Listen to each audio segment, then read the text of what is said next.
सावन के शनिवार को अश्वत्थ मारुति पूजन का विशेष पर्व माना गया है। कोई भी शनिवार, अश्वत्थ यानी पीपल, मारुति यानी हनुमान जी, बजरंगबली। अब ये अश्वत्थ मारुति पूजन का महिमा विशेष है। क्यों? क्योंकि ये पूजन से रोग और दोषों से मुक्ति मिलती है। पूजन करने वाले के रोग और दोष जो होता है वो दूर होता है, कम होता है और शारीरिक क्षमता आ जाती है। हनुमान जी है, बजरंगबली क्षमता देते हैं। पहलवान लोग पूजा करते हैं। जीवन में आने वाले संकट, पीड़ा, क्लेश, उसका नाश ये पूजा से होता है। पीपल में सर्वदेव का वास है और भगवान योगेश्वर कृष्ण ने खुद कहा है कि वृक्षाणाम अश्वत्थो मासानाम मार्गशीर्षोहम।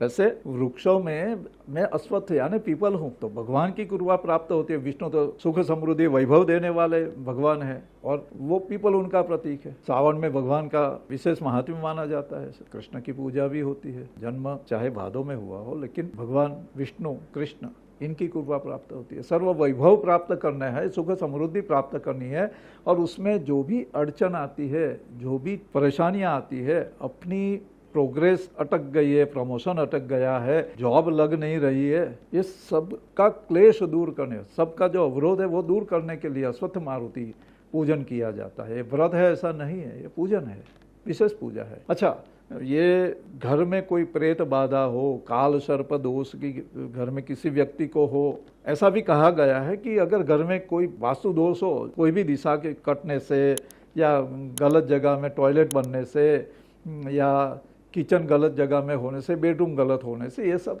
से जो वास्तु दोष उत्पन्न होते हैं और उसी वजह से घर में ऑलवेज नेगेटिव वाइब्रेशंस चलते रहते हैं, तो वो ये अश्वत्थ पूजा, अश्वत्थ मारुति पूजा करने से वो दोष भी दूर होते हैं। ये हमारा अनुभव है। हम कई लोगों को ये प्रकार से पूजन हमने करवाया हुआ है। अश्वत्थ मारुति पूजा सावन के कोई भी शनिवार कर सकते हैं आप। शनिवार है, शनि महाराज का दिन है। हनुमान जी, बजरंगबली शनि महाराज को कंट्रोल करते हैं और जिनको भी शनि की अवकृपा है, साढ़े साती है, यानी 3 राशि वाले हैं साढ़े साती में और 2 राशि वाले हैं ढैया में। कुंभ, मीन और मेष राशि वाले, ये 3 को साढ़े साती है और सिंह राशि, सूर्य की सिंह राशि और गुरु की धनु राशि। गुरु की दोनों राशि को शनि का भी प्रकोप चल रहा है। हालांकि उससे क्या होता है, थोड़ी सी उदासीनता आ जाती है, मन में बेचैनी रहती है, अपने काम जो दीर्घ सूत्रता आ जाती है, कार्य जल्दी सिद्ध नहीं होते। जो काम कल परसों होना है उसको 1 महीना खींच जाता है, कोई वजह नहीं होती।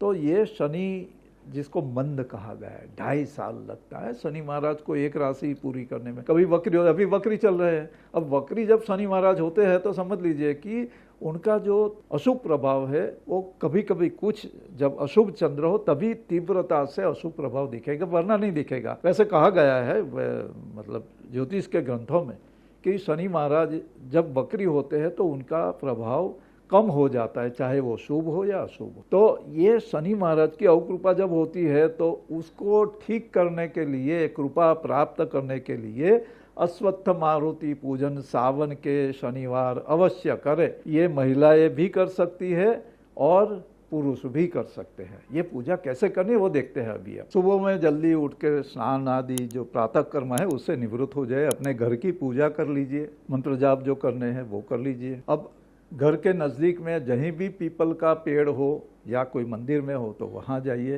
पीपल के नीचे हनुमान जी की मूर्ति, चित्र या यंत्र अगर किसी ने रखा है तो ठीक है, वरना अपने साथ भी ले जा सकते हो और वो वहाँ रख के पहले पीपल की प्रदक्षिणा कीजिए, उनको जल अर्पित कीजिए और मंत्र जाप जो करने, ओम नमः शिवाय या शनैश्चराय नमः, ओम हनुमते नमः, आंजनेयाय महाबलाय स्वाहा वगैरह हनुमान जी के मंत्र है, उसके जाप करिए, प्रदक्षिणा कीजिए। विष्णवे नमः, अश्वत्थ देवाय नमः वगैरह वगैरह, मतलब वो मंत्र आते हैं। वो मंत्र, जो भी मंत्र, कुछ भी नहीं है तो भगवान विष्णु का ओम नमो भगवते वासुदेवाय, ओम नारायणाय नमः, ये कोई भी मंत्र जाप करना है जिससे कि अपना मन जुड़ा रहे भगवान की साथ, भगवान की लिंक अपनी बनी रहे। तो वो करते करते बाद में हनुमान जी की पंचोपचार पूजा करना है। हनुमान जी को फल अर्पण करने हैं। हनुमान जी को विशेष हरे फल जो आते हैं वो कोई भी आप अर्पण अमरूद वगैरह भी अर्पण कर सकते हैं। अच्छा, अगर पीपल के नीचे हनुमान जी नहीं है और आपका वहाँ कुछ नहीं है तो अलग से पीपल की पूजन करने के बाद हनुमान जी के मंदिर जाके उनको नैवेद्य वगैरह करना है, पंचोपचार पूजा करनी है, प्रार्थना करनी है कि जो हमारे पर आपत्ति आई है या हमारे घर में जो क्लेश, बीमारी, प्रेत बाधा, शत्रु बाधा, काल सर्प दोष की चिंता या किसी का किया हुआ टोना टोटका वगैरह है, सत्कर्म के प्रयोग माने जाते हैं, शांति, वश्य वगैरह वगैरह जो बोले जाते हैं, जिसमें तंबन, उच्चाटन, मारण, ये बड़े तकलीफ वाले ये प्रयोग होते हैं, तंत्र प्रयोग होते हैं, ये सब से भी छुटकारा देते हैं ये अश्वत्थ मारुति पूजन में। क्योंकि ये इसको तंत्र पूजा भी बोल सकते हैं, लेकिन क्योंकि सामान्य लोग कर सकते हैं इसलिए हम ये बता रहे हैं कि ये अमोघ प्रयोग है। अच्छा, शिव जी का सावन महीना है और उसमें ये करने से शिव जी की कृपा प्राप्त होती है, भोलानाथ हमारे पर कृपा करते हैं। पीपल को जो पानी डालते हैं वो शुद्ध जल होना चाहिए, थोड़ा सा गंगा जल मिलाइए, उसमें बेल पत्र डालिए, दूध भी डालिए, इस तरह से पीपल को जल अर्पण करना है। मंत्र हम कुछ बता रहे हैं जो आपने पूजा करते हैं उस समय बोलने हैं। आफरी जो मंत्र पूजा के समय बोलने हैं वो हम आपको बता रहे हैं। इसमें से कोई भी मंत्र का जाप पूजा के समय आप कर सकते हैं। मंत्र है ओम ऊर्ध्वमुखाय नमः, ओम अश्वत्थाय नमः, ओम वनस्पतये नमः। ये पीपल की पूजा के समय ये मंत्र बोलने हैं। और जब हनुमान जी की पूजा करते हैं तो ओम हम हनुमते नमः ये मंत्र भी बोल सकते हैं। ये सब तंत्र के मंत्र है, लेकिन ये मंत्र जाप करने से जो भी दूरित परेशानी है उसमें से राहत अवश्य मिलती है। पीपल के पेड़ की भी पंचोपचार पूजा करनी है, अक्षत, रोली, वस्त्र, नैवेद्य अर्पण कीजिए। उसी तरह से हनुमान जी को तेल वो चढ़ाना है, उनको रुई की माला जो आती है वो अर्पण करनी है, सिंदूर अर्पण करना है, आग के जो फूल होते हैं उसकी विशेष जो माला वो भी हनुमान जी को अर्पण करनी है, हनुमान जी की पूजा करनी है। हनुमान जी का पूजन के समय मंत्र बोलना है, स्तोत्र भी बोल सकते हैं, हनुमान चालीसा बोल सकते हैं, हनुमान बाहुक के मंत्र जाप कर सकते हैं, पाठ कर सकते हो। मतलब ये पूजन के उपरांत ये पीपल का पूजन होने के बाद 7 से 11 बार पीपल की प्रदक्षिणा अवश्य करनी है। संक्षेप में सावन शिव जी का महीना है, शिव जी की कृपा प्राप्त करनी है। शनिवार ये शनि महाराज का दिन है, शनि की कृपा प्राप्त करनी है। और अश्वत्थ यानी भगवान विष्णु जो जगत के पालन करता है उनका प्रतीक है। तो जीवन में आने वाले कष्ट, दुरित, क्लेश, ग्रह दोष, काल सर्प दोष, प्रेत पीड़ा, भूत प्रेत की जो पीड़ा होती है, टोने टोटके जो किसी ने अपने पर कोई प्रयोग किए हो, धंधे को बांध दिया हो और संतान के बारे में कुछ बंधन हो, बहुत सारी जो समस्या है वो सबसे अगर छुटकारा चाहिए और जीवन में सरलता आए, सुख समृद्धि आए, उसके लिए ये सावन के शनिवार को अश्वत्थ मारुति पूजन अवश्य करना चाहिए। विशद पूजा न कर सको तो संक्षेप में भी ये पूजा कर सकते हो। विदेश में जो है शायद उनके लिए ये पॉसिबल ना हो तो वो अश्वत्थ का मतलब पीपल का चित्र और उसके नीचे हनुमान जी का चित्र वो बना के उसका पूजन भी कर सकते हैं। और ये मानसी पूजा कही जाएगी, लेकिन मानसी पूजा भी फलवती रहती है। जिनको आप मन से याद करते हो वो सामने हाजिर होते हैं, तो देव है। तो देव की कृपा प्राप्त करने के लिए आप ये पूजन सावन के कोई भी शनिवार को अवश्य करें और उससे अवश्य लाभ होता है। समझने की बात है कि हम जब मन से सच्चे दिल से याद करते हैं तो भगवान अवश्य सुनते हैं और ये कईयों का अनुभव है। तो अश्वत्थ मारुति पूजन करके अपने जीवन में सुख समृद्धि लाइए।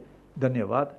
आने वाले सावन के जितने भी शनिवार है उसमें ये पूजा स्त्री, पुरुष, बालक कोई भी कर सकता है। सच्चे दिल से पूजा करो, अवश्य लाभ होगा। श्रावण शुक्ल तृतीया 27 तारीख रविवार के दिन हरियाली तीज है, लेकिन कर्नाटका, आंध्र, उड़ीसा, तमिलनाडु में इसका विशेष महात्म्य है अलग से। मधुश्रावणी, मधुश्रवा तृतीया बोला जाता है और इसका बड़ा महात्म्य है। तो हम इस बार ये तीज के दिन, सावन शुक्ल तृतीया के दिन मधुश्रावणी व्रत, मधुश्रावणी पूजन कैसे करें वो समझते हैं। पहले तो उसका महात्म्य समझते हैं।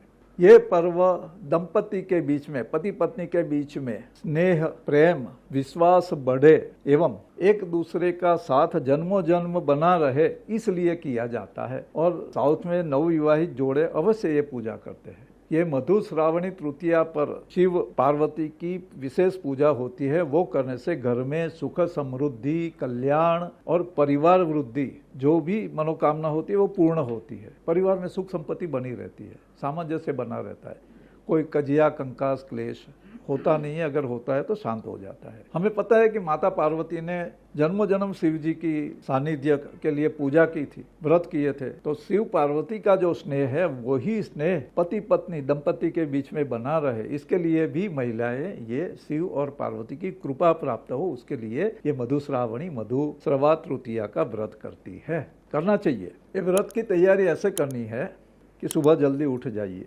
क्योंकि महिलाओं ने ये व्रत करना है। तो जो अपना नित्य कर्म करके भगवान को जो पूजा वंदना करनी है वो करने के बाद हरा या पीला वस्त्र पहनना है अवश्य। जहाँ शिव पार्वती की पूजा करनी है वो स्थान को पवित्र कर दीजिए, गंगाजल वगैरह छिड़क के वहाँ रंगोली वगैरह बनाइए। पीठिका पे शिव जी और पार्वती जी को स्थापित करना है, या शिव जी के मंदिर में करनी पूजा है। कई जगह पे तो मिट्टी की जो मूर्तियां बनती है, जैसे दुर्गा पूजा में बनती है, गणेशोत्सव में बनती है, वैसे शिव पार्वती की मूर्तियां भी होती है। लेकिन जो लोग नहीं कर सकते वो अपने घर पे एक चौकी पे ये सब पूजा कर सकते हैं। पूजन के लिए सौभाग्य के जो सब अलंकार होते हैं, सौभाग्य द्रव्य बोला जाता है, वो रखना है पार्वती जी को अर्पण करने के लिए। और शिव जी की पूजा के लिए जो पंचोपचार में द्रव्य आते हैं, रोली वगैरह, फिर पंचामृत होता है, शहद होता है, शिव जी को बेलपत्र पसंद है, धतूरा पसंद है, तो वो सब पूजन के लिए जमा करके रखिएगा। पहले से तैयारी कर लीजिए। धूप दीप नैवेद्य के लिए मिठाई फल वगैरह विशेष रूप से जमा करने हैं। सिंदूर, मेहंदी, चूड़िया, चुनरी, वस्त्र वगैरह जो देवी को अर्पण करने होते हैं, अलंकार वगैरह वो जमा करने। पूजा शुरू करते ही माँ पार्वती और शिव जी की प्रार्थना करनी है कि हमारे सौभाग्य की रक्षा के लिए, अखंड सौभाग्य के लिए एवं परिवार की समृद्धि के लिए आपकी ये मधुश्रावणी तृतीया को हम पूजा करते हैं, और हमारे जीवन में जो भी कटुता है वो दूर होके मधु यानी मधुरता आए, इसके लिए हम ये आपकी पूजा करते हैं। ये संकल्प करना होता है। कोई भी कार्य, जैसे हमें कुछ भगवान को अरज करनी होती है तो अरज करते हैं, लिख के देते हैं ना। कोई डिपार्टमेंट में जब हम जाते हैं तो हमें कुछ चाहिए तो हम अर्जी करते हैं, वैसे भगवान को ये संकल्प यानी अर्जी है तो ऐसे करना होता है। ये बोलना जरूरी है। तिथि का उच्चार करो कि भाई ये श्रावण मासे शुक्ल पक्षे तृतीयाम तिथो भानुवासरे रविवासरे श्री मधुश्रवा तृतीया पूजनम अहम करिष्ये, ऐसे बोल सकते हो। मतलब ये हम संस्कृत में बताया, आप अपनी जो भी अपनी लैंग्वेज है उसमें बोल सकते, संकल्प बोलना जरूरी। फिर शिवलिंग पर दूध वगैरह का अभिषेक करना है, शिव जी के मंत्र जाप करने हैं, पंचोपचार पूजा होती है वो कीजिए, पंचामृत स्नान कराइए शिव जी को, विशेषकर थोड़ा गंगा जल अर्पण करना है शिव जी को। फिर बेलपत्र धतूरा वगैरह अर्पण कीजिए।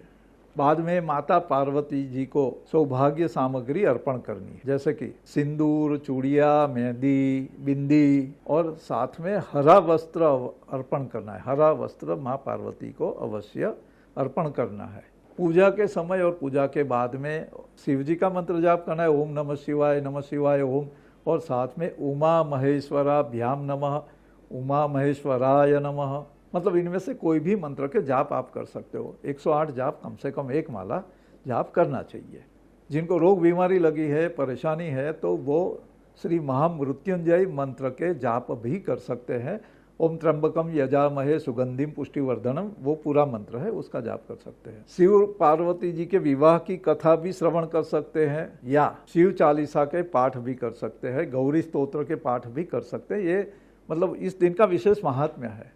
भगवान को नैवेद्य में मिठाई, खीर और सब प्रकार के ऋतु के फल जो है वो अर्पण करने चाहिए नैवेद्य के तौर पे। कई प्रदेश में महिलाएं इस दिन व्रत रखती है, यानी जब तक पूजा संपन्न न हो जाए तब तक अन्न ग्रहण नहीं करती, या तो सिर्फ फलाहार लेती है। तो वो आप अपने हिसाब से कर सकते हैं। समापन के लिए शिव जी की आरती करनी है, माता जी, माँ गौरी यानी पार्वती जी की, या शिव जी के जो भी जय शिव ओमकारा या जो भी आरती अपने को ठीक लगे वो आरती करनी है भगवान की। विशेष पूजा हो गई अब, तो समापन के लिए सब प्रयोग होते हैं। भगवान को जो नैवेद्य अर्पित किया गया था उसको प्रसाद के तौर पे बांटना है, खुद लेना है। पति पत्नी एक दूसरे को शुभेच्छा देनी है, और अखंड सौभाग्य के लिए शुभेच्छा एक दूसरे को देनी होती है। जिनका इसी साल विवाह हुआ है या 1-2 साल पहले विवाह हुआ है, वो नव दंपति एक दूसरे को गिफ्ट दे सकते हैं। जो जैसे देते हैं ना, एनिवर्सरी पे गिफ्ट देते हैं, तो वो ये मधुश्रवा तृतीया के दिन नव दंपति एक दूसरे को कोई ना कोई अच्छी गिफ्ट दे सकते हैं, उपहार दे सकते हैं, कुछ भी दे सकते हैं। मतलब एक दूसरे को उपहार अवश्य दे, जिससे मिठास बनी रहेगी, मधुरता बनी रहेगी संबंध में।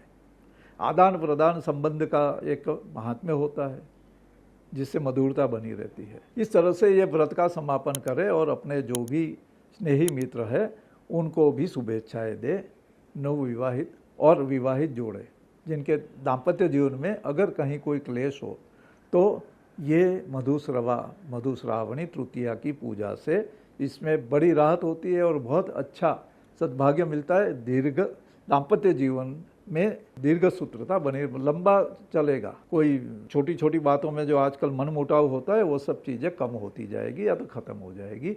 मधुश्रावणी तृतीया का ये विशेष व्रत है। धन्यवाद।